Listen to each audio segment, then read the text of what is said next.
अभियान है। हम आपको बताने आए हैं क्या करने से आप अपने गरीबी बदहाली से निकल सकते हैं। उस बात को आप सुनिए, समझिए, ठीक लगे तो अपनाइए और न ठीक लगे तो जैसे जीवन आपका चल रहा है वो चलिए रहा है।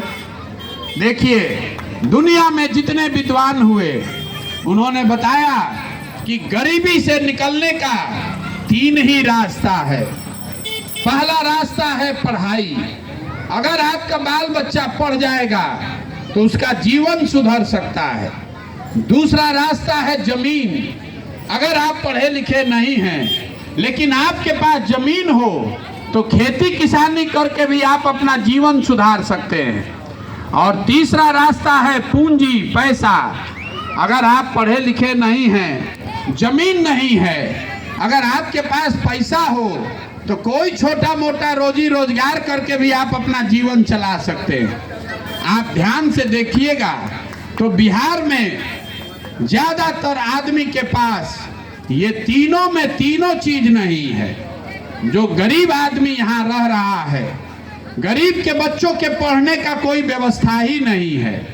आपका बच्चा पढ़ने जाता है तो पढ़ाई नहीं कर रहा है, खिचड़ी खा के घरे आ रहा है और आपको भी उसकी चिंता नहीं है। आप में से कुछ लोग अपने बच्चों को प्राइवेट स्कूल में पढ़ा रहे हैं, तो प्राइवेट स्कूल में पढ़ाने से भी कोई फायदा नहीं है। आप स्कूल भले प्राइवेट में पढ़ा दीजिएगा, कॉलेज तो उसको सरकारी में ही जाना पड़ेगा।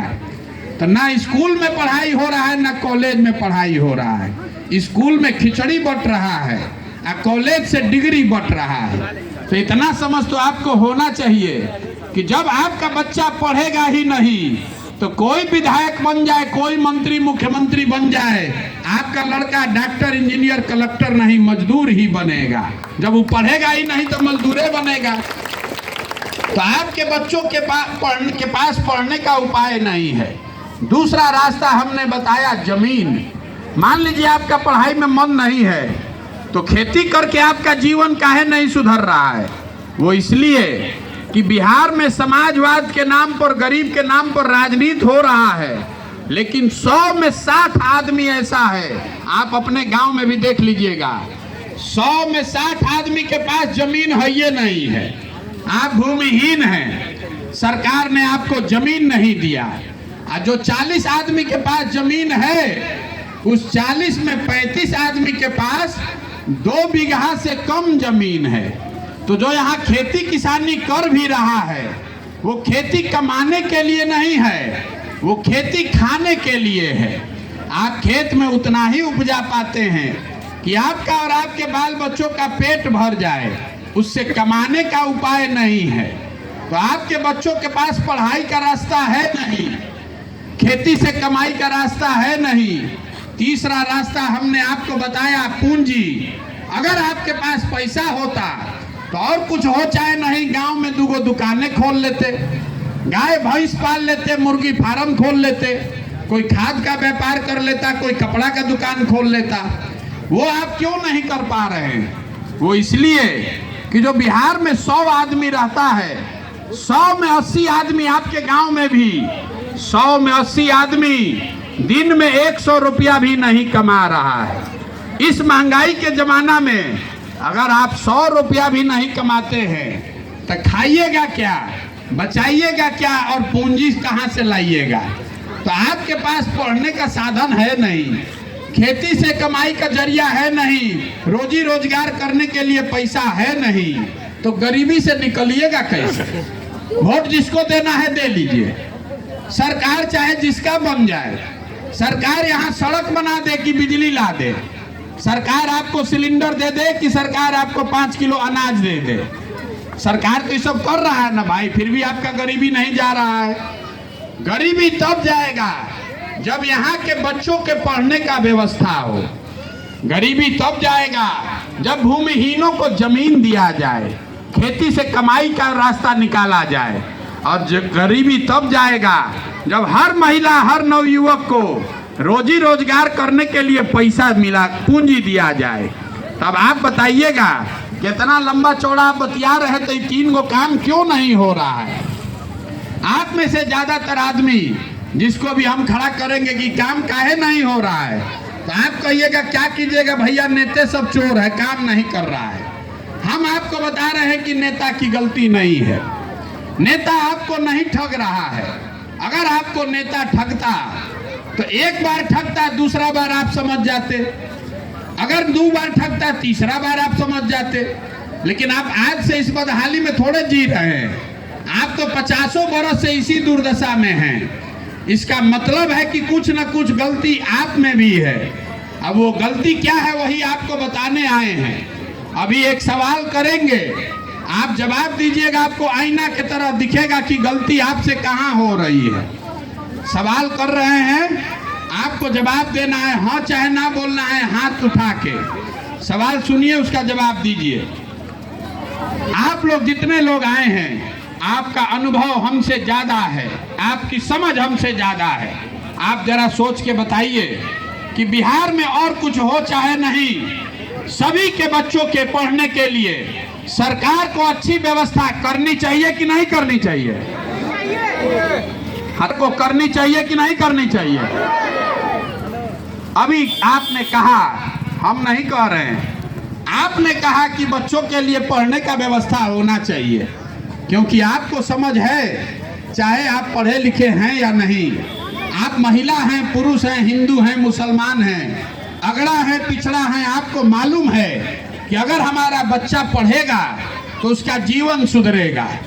तो अब जरा सब लोग अपना अपना बच्चा का चेहरा याद कर लीजिए, सब लोग अपना अपना बच्चा का चेहरा याद कर लीजिए और अपने बच्चों के नाम पर एक बार ईमानदारी से बताइए, आप में से किसने जीवन में एक बार भी बच्चों के पढ़ाई के लिए वोट दिया है? देखिए, गांव में एक आदमी का भी दम नहीं है कि हाथ उठा दे। 35, और यही आपके दुर्दशा का कारण है। आपको मालूम है कि बच्चा का पढ़ाई हो जाएगा तो हमारा जीवन सुधरेगा, लेकिन आप पढ़ाई के लिए वोट नहीं देते। आपको मालूम है कि यहाँ फैक्ट्री खुल जाएगा तो हमारे बच्चों को रोजगार मिलेगा, लेकिन आप फैक्ट्री के लिए वोट नहीं देते। तो जब जिस चीज के लिए आपने वोट दिया नहीं है तो आपको मिलेगा कैसे? अब आप में से कुछ ऐसे भी लोग होंगे जो खड़ा होके कहेगा कि इसका क्या गारंटी है कि पढ़ाई के लिए वोट देंगे तो पढ़ाई होगा। हम आपको लिख कर देते हैं, इसका गारंटी है। वोट जिसको देना है दे लीजिए, लेकिन अगर आप अपने बच्चों के पढ़ाई के लिए वोट देंगे तो पढ़ाई सुधरेगा।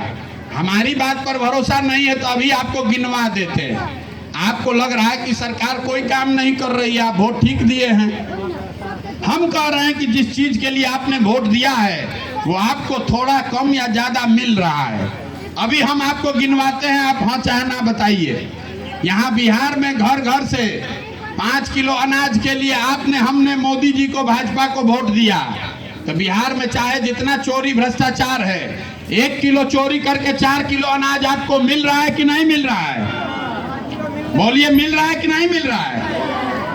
आपने हिंदू मुसलमान के नाम पर अयोध्या में राम मंदिर बनाने के लिए हिंदू बनकर भाजपा को वोट दिया। तो यहाँ पर फैक्ट्री लगे चाहे नहीं, स्कूल अस्पताल बने चाहे नहीं, अयोध्या में राम मंदिर बन रहा है कि नहीं बन रहा है? आपने वोट दिया जात के नाम पर अपने जात के नेता को, तो आपका चाहे जितना दुर्दशा है, आपके जात का नेता राजा बनकर घूम रहा है कि नहीं घूम रहा है? आपने वोट दिया सिलेंडर के लिए मोदी जी को, तो सिलेंडर का दाम 1200 है कि 1300? घरे घर सिलेंडर आया है कि नहीं आया है? आपने वोट दिया मोदी जी का चेहरा देख के, सांसद को आप नहीं जानते हैं, विधायक को नहीं जानते हैं, मोदी जी का चेहरा देख के वोट दिए। तो चाहे सांसद विधायक का चेहरा देखने को मिले चाहे नहीं, रोज सुबह शाम मोदी जी का चेहरा टीवी में देखने को मिल रहा है कि नहीं मिल रहा है? आपने वोट दिया है कि मोदी जी ने बिहार गुजरात में बड़ा विकास किया है, तो भैया गुजरात में विकास हुआ है, फैक्ट्री वहां चल रही है, और आपके हमारे बच्चे जाकर गुजरात में नौकरी मजदूरी कर रहे हैं कि नहीं कर रहे हैं? आपने वोट दिया नीतीश कुमार को बिजली लाने के लिए, तो इसी बदहाल बिहार में जहां आप इतने परेशान हैं, और कुछ हो चाहे नहीं, बिजली का बिल 2000 आए चाहे 4000, घरे घरे बिजली आया है कि नहीं आया है? तो किस चीज पर आपने वोट दिया है जो आपको नहीं मिला है? आपने खुद से कहा कि आपने अपने बच्चों के पढ़ाई के लिए वोट नहीं दिया है, आपने अपने बच्चों के रोजगार के लिए वोट नहीं दिया है। तो जिस चीज के लिए आप वोट दिए नहीं हैं वो मिलेगा काहे के लिए? काहे के लिए गाना गा रहे हैं? जहाँ जाइए बिहार में 5 को आदमी बैठता है तो यही गाना गाता है, ए भैया यहाँ इतना भ्रष्टाचार है, ए भैया यहाँ पढ़ने का व्यवस्था नहीं है, स्कूल नहीं है, अस्पताल नहीं है। 5 बरस जहाँ पर भी बिहार का 5 आदमी बैठेगा, घर में, दलान में, खेत खलिहान में, चौक चौराहा पर, चाय के दुकान पर जहाँ बैठेगा यही बतियाएगा। लेकिन जिस दिन वोट होगा ये सब बात भुला जाएगा। वोट के दिन बिहार के आदमी को 4 गो बात याद है। पहला बात, हमारा जात क्या है और कौन हमारा जात का नेता खड़ा है, उसी को वोट देंगे। काम करे चाहे न करे, वो ईमानदार है कि बदमाश है, वोट उसी को देंगे जो अपने जात का है। लेकिन ऐसा नहीं है कि बिहार में सब आदमी जाते पर वोट दे रहा है। अगर सब आदमी जात पर वोट देता तो मोदी जी को यहाँ वोट कैसे मिलता? तो जो मोदी जी को वोट इसलिए मिल रहा है कि जो जात से बचा वो धर्म में फंसा। सब हिंदू एक हो जाओ, मुसलमान नहीं जीतना चाहिए। मुसलमान भी कह रहा है बाप रे बाप एक ही साथ रहो नहीं तो जान नहीं बचेगा। तो जात से बचे तो हिंदू मुसलमान बन के वोट दे दिए, दोनों से बच गया। तो बहुत लोग हैं जिन्होंने लालू जी का राज देखा है, तो कहता है भैया कुछ हो जाए, जाने दीजिए, सड़क नहीं है, पढ़ाई नहीं है, लेकिन कम से कम अपहरण डकैती तो कुछ कम हुआ है। लालू जी का राज नहीं चाहिए, तो लालू जी के डर से जाके भाजपा को वोट देता है। और चौथा, यहाँ के मुसलमान भाई लोग हैं, ये लोग कह रहा है कि जिए चाहे मर जाएं, भाजपा को वोट नहीं देंगे। भाजपा तो मुसलमान विरोधी पार्टी है। तो भैया बिहार में आपके लिए बचा कौन? बिहार में तो 2 ही दल है, एक मोदी जी का भाजपा, एक लालू जी का ललटेन। नीतीश कुमार का तो पता नहीं है कि कब तक ललटेन पर लटकेंगे और कब कमल के फूल पर बैठ के तैरने लगेंगे।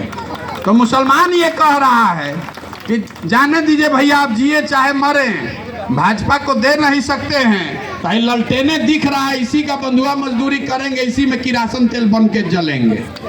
आप ईमानदारी से बताइए कि आपने वोट इसी 4 चीज पर दिया है कि नहीं दिया है? काहे के लिए गाना गा रहे हैं? सड़क नहीं है। अरे सड़क नहीं है तो सड़क का मंत्री कौन है? तेजस्वी यादव। आप कहते हैं कि यहाँ नाली गली टूटा हुआ है, तो नाली गली का ग्रामीण कार्य मंत्री कौन है? तेजस्वी यादव। आप कह रहे हैं कि पढ़ाई नहीं हो रहा है, तो शिक्षा मंत्री कौन है? चंद्रशेखर यादव, आप ही के पार्टी के हैं। आप कह रहे हैं अस्पताल में इलाज नहीं हो रहा है, तो स्वास्थ्य मंत्री कौन है? तेज प्रताप यादव, वो भी आप ही के पार्टी के हैं। तो भैया शिकायत किससे कर रहे हैं? यही हाल मोदी जी के भक्तों का है। यही हाल जैसे मुसलमानों का हाल आरजेडी के लिए है, वही जितना मोदी भक्त यहाँ है, जितना लोग मोदी जी को वोट दिए हैं, आपको भी एक खुला चुनौती देकर जा रहे हैं। आप 2014 में मोदी जी का हम ही प्रचार कर रहे थे, आप तब नाम नहीं जानते होंगे। अब हम ही से आके झगड़ा कर रहा है कि मोदी जी से ही देश का कल्याण होगा। अब मोदी जी से देश का कल्याण होगा कि नहीं उसको छोड़ दीजिए। मोदी जी 9 बरस से प्रधानमंत्री हैं, ये बात सुन लीजिए जितना भाजपाई लोग हैं यहाँ पर, भाजपा के वोटर। मोदी जी 9 बरस से प्रधानमंत्री हैं। देश के लिए उन्होंने क्या किया नहीं किया छोड़िए, बिहार के लिए मोदी जी ने कुछ किया कि नहीं इस पर बहस मत कीजिए। बिहार के लोगों का कुछ भला हुआ कि नहीं, फैक्ट्री लगा कि नहीं, ये भी छोड़ दीजिए। 9 बरस में मोदी जी ने अगर एक बिहार के लिए विकास के लिए बैठक किया है, आप हमको उसका प्रमाण दिखा दीजिए और हम कल से मोदी जी का झंडा लेकर चलने को फिर से तैयार है। 9 बरस में इस आदमी ने एक बैठक तक नहीं किया और अभी 6 महीना के बाद वोट होगा तो उछल उछल कर हम और आप भाजपा को वोट देंगे। तो अगर आप गलती कीजिएगा तो आपका बच्चा गुजरात में जाकर मजदूरी नहीं करेगा तो बिहार में फैक्ट्री का मालिक बनेगा। यही बात बताने चले हैं, आपसे वोट नहीं मांग रहे हैं, हाथ जोड़कर एक के बात समझा रहे हैं। अगर आप अपना और अपने बच्चों का चिंता नहीं कीजिएगा तो लिख कर रखिए, मोदी हो कि लालू, नीतीश हो कि राहुल की प्रशांत किशोर, आपके बच्चों की चिंता कोई नहीं करेगा। जब आपको अपने बच्चों की चिंता ही नहीं है तो हम आपके बच्चों की चिंता क्यों करेंगे? हम गांव में चल रहे हैं पैदल।